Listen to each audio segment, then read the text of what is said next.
శ్రీ గురుభ్యో నమ. శ్రీమాత్రే నమ.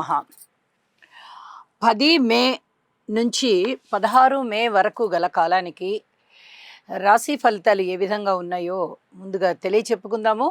గ్రహస్థితులు: మేషరాశిలో రవి బుధులు, వృషభ రాశిలో శుక్రాచార్యుల వారు, మిథున రాశిలో గురువుగారు, అలాగే సింహరాశిలో కేతువు, మకర రాశిలో చంద్రుడు, కుంభరాశిలో రాహువు, ఇక మీన రాశిలో శని కుజులు ఉంటూ ఉండగా, వారాంతానికి వెళ్ళేటప్పటికీ కుజుని యొక్క సంచారము స్వస్థానములోకి వచ్చి ఉన్నది. అలాగే రవి బుధుల సంచారము వృషభ రాశిలోకి వెళ్ళి ఉన్నది. ఇక శుక్రాచార్యుల వారు మిథున రాశిలోకి వచ్చి ఉన్నారు. చంద్రుని యొక్క సంచారము మేషరాశిలోకి మారి ఉన్నది. గ్రహస్థితులు ఈ విధంగా మారాయి. మొత్తం మీద చంద్ర కుజ రవి బుధ శుక్రాచార్యుల వారు 5 గ్రహాలు మారి ఉన్న కారణం చేత గ్రహ సమ్మేళనాల యొక్క ఫలితాలు ఏమిటి అనేది ముందుగా వారాంతంలో ఎలా ఉన్నాయో తెలియచెప్పుకుందాము. శని కుజుల కలయిక మనము చాలా వారాలుగా చెప్పుకుంటూ ఉన్నాము. కోర్టు కేసులు కానీ, పెద్ద మనుషుల పంచాయతీలు కానీ, అనారోగ్య సమస్యలు కానీ, కర్ర దెబ్బలు, కత్తి దెబ్బలు ఇలాంటివి కానీ, రోడ్డు ప్రమాదాలు కానీ, జల ప్రళయాలు కానీ ఇలాంటివి చాలా వరకు ఉండడానికి అవకాశం ఉంది. ఈ శని కుజుల యొక్క కలయిక అంత మంచిది కాదు. కాబట్టి వీటికి శనిగ్రహ కుజగ్రహ స్తోత్రపారాయణాలు చేసుకోవాలి అని చెప్పి ఉన్నాను. అలాగే రవి బుధుల యొక్క కలయిక మేషరాశిలో జరుగుతూ బుధ ఆదిత్య యోగంలో ఉంది. ఇది కూడా చాలా ఉత్తమమైనటువంటి ఫలితాలనే ఇస్తుంది. బుధాదిత్య యోగము ఎప్పుడు కూడా చెడు చేయదు. అలాగే రవి గారు ఇక్కడ ఉచ్చలో ఉంటూ ఉన్న కారణం చేత అద్భుతమైన ఫలితాలు ఉంటాయి అని చెప్పి చెప్తూ ఉన్నాను. ఇక గ్రహాల యొక్క దృష్టుల ఫలితాలు ఏ విధంగా ఉన్నాయి అంటే, శనిగారి యొక్క తృతీయ దృష్టి శుక్రాచార్యుల వారి మీద ఉంది. స్నేహాల విషయంలో, ప్రేమ ఆప్యాయతల విషయంలో, అన్యోన్య దాంపత్య విషయంలో చాలా వరకు జాగ్రత్తలు తీసుకోవాల్సిన పరిస్థితి ఉంటుంది. అలాగే గురువు గారి యొక్క నవమ స్థానం మీద పడుతూ ఉంటుంది. కాబట్టి ఈ పితృవర్గ రీత్యా కొంచెం మంచి ఫలితాలు ఉండడానికి, అలాగే నాస్తిక భావాలు పోవడానికి చాలా వరకు అవకాశం ఉంది అని చెప్పి తెలియజేస్తూ ఉన్నాను. ఇక వారాంతంలోకి వెళ్ళేటప్పటికీ చంద్ర కుజుల కలయిక జరుగుతోంది. చంద్రమంగళ యోగం. ఇది కూడా ఏదైనా చేదు పదార్థాలతో వ్యాపారాలు చేసేవారికి చాలా వరకు అనుకూలమైనటువంటి ఫలితాలు ఉండడానికి అవకాశం ఉంది. శుక్ర గురువుల యొక్క సంచారము మంచి ధనయోగాలను ఇస్తోంది. అలాగే రవి బుధుల యొక్క సంచారము వృషభ రాశిలో జరుగుతోంది. సంతాన రీత్యా చాలా వరకు అనుకూలమైన ఫలితాలు ఉండడానికి చాలామందికి ఇది గ్రహస్థితి సూచిస్తోంది. కుటుంబం చాలా బాగుండే విధంగా ఉండేటటువంటి గ్రహస్థితి అన్నమాట. ఇది చాలా బాగుంది అని చెప్పి తెలియచేస్తూ ఉన్నాను.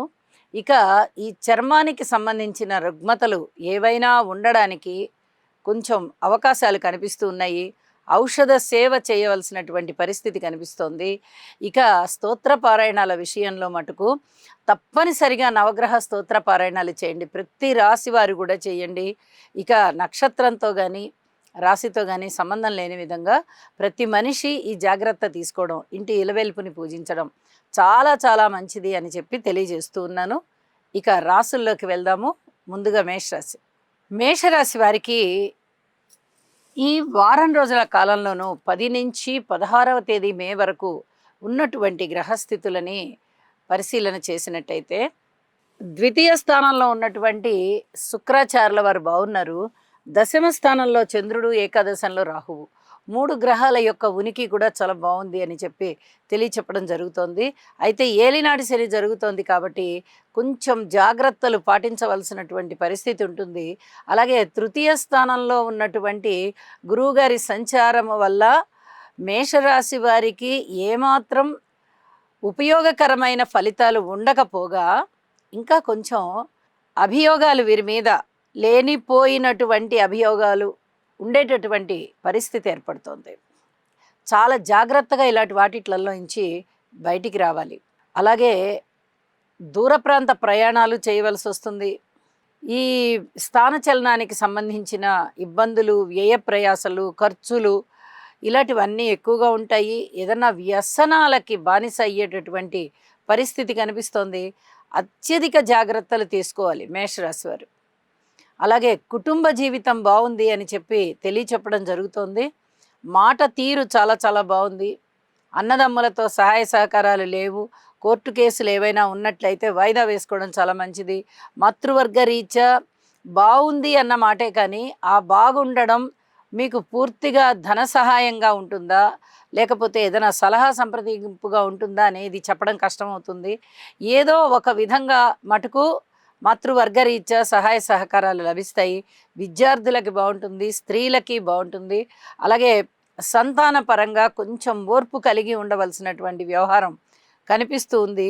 రుణభారాల విషయంలో మీరు ఆశించినంతగా రుణాలు తీరవు సరికదా, ఇంకా కొంచెం రుణాలు పెరగడానికి అవకాశం ఉంది అని చెప్పి కూడా తెలియచేస్తూ ఉన్నాను.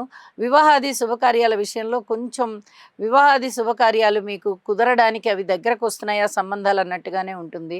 దూర ప్రాంత ప్రయాణాల విషయంలో కూడా అది ప్రయాణం అవ్వడము, ఆగిపోవడము, లేదా ఏదో ఒక మార్పులు చేర్పులు జరగడం ఇలాంటివి ఎక్కువగా ఉండేటటువంటి పరిస్థితి కనిపిస్తోంది. కార్మికులు, కర్షకులు, నేత పనివారు, చేతి వృత్తుల వారు ఇలాంటి వాళ్ళందరూ చాలా జాగ్రత్తగా ఉండవలసినటువంటి కాలం అని చెప్పి తెలియచెప్తూ ఉన్నాను. అలాగే వివాహ బంధంలో భార్యాభర్తల మధ్య అన్యోన్యత విషయంలో కూడా జాగ్రత్తలు తీసుకోండి. ఇది చాలా చెప్పదగినటువంటి సూచనగా తెలియజేస్తూ ఉన్నాను. ఇక వారాంతంలోకి వెళ్ళేటప్పటికీ రాశిలోనే చంద్రుడు వచ్చి ఉన్నారు. అలాగే ద్వితీయ స్థానంలో బుధాదిత్య యోగం పడింది. బుధుడు చాలా బాగా మంచి ఫలితాలను ఇస్తారు. కానీ బుధాదిత్య యోగం కూడా ఇక్కడ ఏర్పడడం వల్ల కుటుంబ జీవితం బాగుంటుంది, వ్యక్తిగతంగా కూడా చాలా చాలా బాగుంటుంది. కుజుని యొక్క స్థితి సంచారం కూడా మారింది. నిజం చెప్పాలంటే కుజుడు స్వస్థానంలో ఉంటూ రుచిక మహాపురుష యోగంలోకి వెళ్ళారు. ఇది కూడా చాలా మంచి ఫలితమే అని చెప్పి తెలియచెప్పడం జరుగుతోంది. అనేక విధాలుగా మంచి మార్పులని చెప్పాలి. కానీ శుక్రాచార్యుల వారు తృతీయ స్థానంలోకి వెళ్ళిపోయారు కాబట్టి అంత అనుకూలించేటటువంటి పరిస్థితి కాదు అని చెప్పి తెలియజేస్తూ, ఈ చెప్పినటువంటి జాగ్రత్తలన్నీ కూడా తీసుకుంటూ ఉండండి, సంయమనం పాటించండి, మీకు తప్పనిసరిగా మేలు జరుగుతుంది. ఇది గ్రహస్థితులు చెప్పకనే చెప్తున్నాయి అని చెప్పి తెలియజేస్తూ ఉన్నాను. శుభం.